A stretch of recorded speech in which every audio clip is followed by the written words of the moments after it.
श्री स्वामी समर्थ. स्वामी महाराज तुमच्या सर्व चांगल्या इच्छा पूर्ण करो ही स्वामींच्या चरणी प्रार्थना करते आणि आजच्या या नवीन व्हिडिओला सुरुवात करते. 2 एप्रिल 2026 रोजी हनुमान जयंती आहे. चैत्र पौर्णिमेला साजरी केली जाणारी ही जयंती भक्तांसाठी अत्यंत शुभ आणि शक्तिवर्धक असते. या दिवशी हनुमंताची भक्ती केल्याने जीवनातील सर्व संकटे दूर होतात अशी श्रद्धा आहे.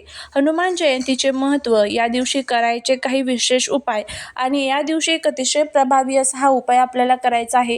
हा उपाय जर केला तर मुलांची अभ्यासात, नोकरीत प्रगती होईल, घरातील सर्व दुःख, दारिद्र्य, अडचणी संपेल, अखंड लक्ष्मी प्राप्ती होईल, जीवनातील सर्व संकटांचा नाश होईल. तर असा हा प्रभावी उपाय कसा करायचा याबद्दलची संपूर्ण माहिती, त्याचबरोबर कोणत्या चुका टाळाव्या, काय करावे, काय करू नये, अशी संपूर्ण माहिती आजच्या व्हिडिओमध्ये मी तुमच्यासोबत शेअर करणार आहे.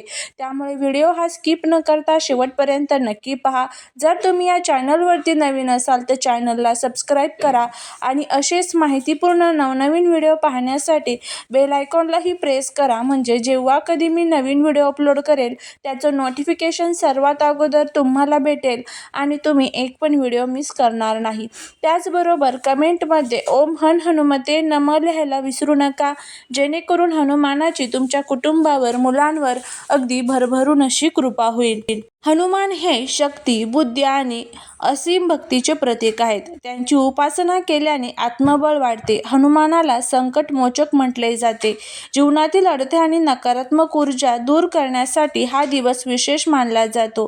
विशेषतः शनिदेवाच्या साडेसातीचा किंवा इतर ग्रह दोषांचा त्रास कमी करण्यासाठी हनुमानाची पूजा फलदायी ठरते. या दिवशी काय करावे? या दिवशी सकाळी लवकर उठून स्नान करावे, स्वच्छ वस्त्रे परिधान करावे. या दिवशी हनुमान चालीसा, बजरंग बाण किंवा सुंदरकांडचे पठण करणे अत्यंत शुभ असते.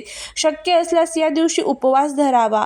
श्रीराम जय राम जय जय राम या मंत्राचा जप हनुमान जयंतीच्या दिवशी आवर्जून करावा. त्याचबरोबर हनुमान मंदिरात करायचे काही खास उपाय या दिवशी केले जातात. त्यामध्ये हनुमानाला सिंदूर खूप प्रिय आहे. यामुळे ग्रहांची पीडा दूर होते. त्यामुळे सिंदूर नक्कीच हनुमानाला अर्पण करा. त्यानंतर पुढचं म्हणजे मंदिरामध्ये चमेलीच्या तेलाचा दिवा लावल्याने मनाला शांती मिळते. त्यामुळे चमेलीच्या तेलाचा दिवा लावा.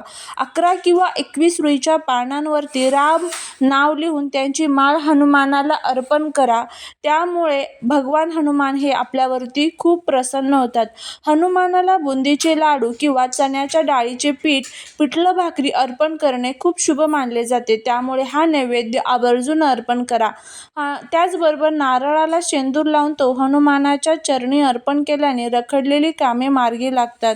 हनुमानाच्या पूजेमध्ये स्वच्छता, पावित्र्य राखणे अत्यंत आवश्यक आहे. या दिवशी तामसिक आहार, मांसाहार, कांदा, लसूण खाणे टाळावे. कोणाशी वाद घालू नका. मनामध्ये शुद्ध भाव ठेवा. चैत्र पौर्णिमेचा जो प्रारंभ आहे तर तो 1 एप्रिल 2026 वार बुधवार सकाळी 7 वाजता होणार आहे आणि समाप्ती जी आहे तर ती 2 एप्रिल 2026 गुरुवार सकाळी 7:41 होणार आहे. शास्त्रानुसार ज्या दिवशी सूर्योदयाच्या वेळी पौर्णिमा तिथी असते त्याच दिवशी पौर्णिमेचे व्रत आणि मुख्य उत्सव साजरा केला जातो. त्यामुळे 2 एप्रिल 2026 रोजी सूर्योदयाच्या वेळी पौर्णिमा तिथी उपलब्ध असल्याने हनुमान जयंती आणि चैत्र पौर्णिमा 2 एप्रिल रोजी साजरी केली जाणार आहे.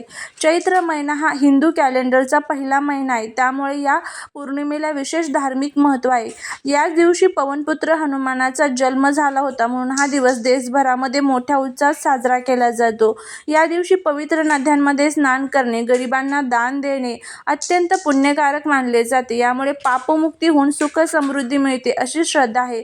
अनेक घरांमध्ये या दिवशी भगवान सत्यनारायणाची कथा आणि पूजा केली जाते. पौर्णिमेच्या रात्री चंद्राची पूजा केल्याने कुंडलीतील चंद्रदोष दूर होतात आणि मानसिक शांती लाभते.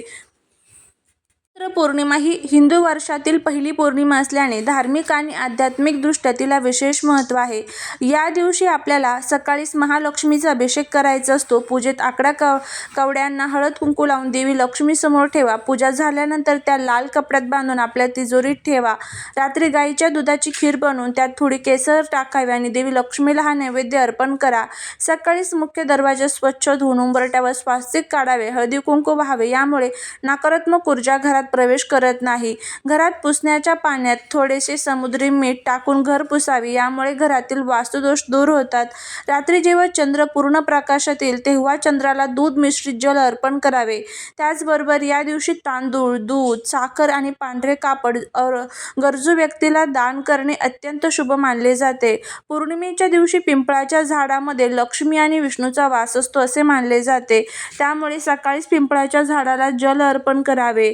संध्याकाळी झाडाच्या मुळाशी शुद्ध तुपाचा दिवा लावावा, यामुळे पितृदोष शांत होतो. त्याचबरोबर 2 एप्रिलला हनुमान जयंती असल्यामुळे या दिवशी हनुमान चालीसा वाचल्यानंतर थोडा वेळ ओम सोमाय नमः या मंत्राचा जप देखील तुम्ही करू शकता.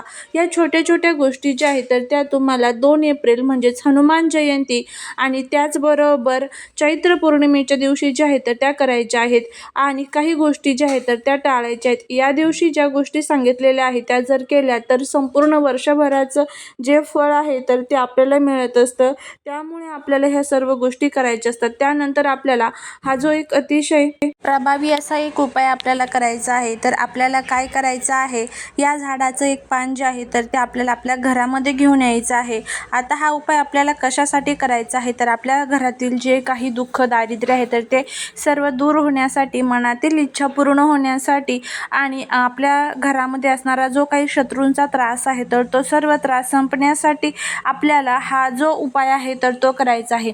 आता हा उपाय करण्यासाठी काय करायचं, सकाळी सर्वात प्रथम स्वच्छ आंघोळ करायची. त्यानंतर तुमच्या आजूबाजूला जिथे कुठेही रुईचं झाड असेल त्या रुईच्या झाडाजवळ जायचं आणि त्या रुईच्या झाडापासून तुम्हाला 11 रुईची पानं जी आहेत तर ती तोडून आपल्या घरी घेऊन यायची आहे. त्यानंतर ही पानं स्वच्छ धुवून घ्यायची आहे, व्यवस्थित पुसायची आहे.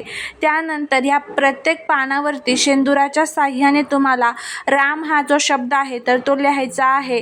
त्यानंतर याची एक माळ जी आहे तर ती तुम्हाला तयार करायची आहे. आता 11 पानं जर तुम्हाला शक्य नसेल तर 5 घ्या, 7 घ्या, चालेल. जर तुम्हाला रुईच्या झाडांची पानं मिळाली नाही तर त्याऐवजी तुम्ही पिंपळाचं जे झाड असतं तर त्याची सुद्धा पानं जी आहेत तर ती तुम्ही घेऊ शकता. आता ही माळ जी आहे तर ती तयार झाल्यानंतर तुमच्या आजूबाजूला जिथे कुठे हनुमानाचं मंदिर असेल त्या हनुमानाच्या मंदिरामध्ये जायचं आहे. हनुमानाच्या चरणी तुमचे जे काही इच्छा असेल, आकांक्षा असेल तर ती तुम्हाला पूर्ण करायची, इच्छा तुमची मागायची आहे आणि ती पूर्ण होण्यासाठी तुम्हाला प्रार्थना करायची आहे. अशा पद्धतीने आपल्याला हा जो उपाय आहे तर तो करायचा आहे आणि त्यानंतर ही जी माळ आहे तर ती तुम्हाला हनुमानाला अर्पण करायची आहे. अर्पण करत असताना परत एकदा प्रार्थना करायची आहे. अगदी साधा सोपा हा उपाय जो आहे तर तो तुम्ही या दिवशी करून बघा आणि बघा तुम्हाला याचा किती चांगला फायदा जो आहे तर तो बघायला मिळेल. सर्व दुःख, दोष, दारिद्र्य, अडचणी दूर होऊन भगवान विष्णूंची, माता लक्ष्मीची आणि हनुमंतरायांची कृपा जी आहे तर ती तुमच्यावरती होईल. नक्की करून बघा, तुम्हाला याचा खूप चांगला जो फायदा आहे तर तो बघायला मिळेल. फक्त उपाय करत असताना पूर्ण भक्तीने, श्रद्धेने आणि विश्वासाने उपाय करणं खूप महत्त्वाचं असतं. करून बघा, फायदा होईल. झालेली सेवा ही महाराजांच्या चरणी रुजू करते. व्हिडिओ जर आवडला तर लाईक, शेअर, सबस्क्राईब करा. श्री स्वामी समर्थ.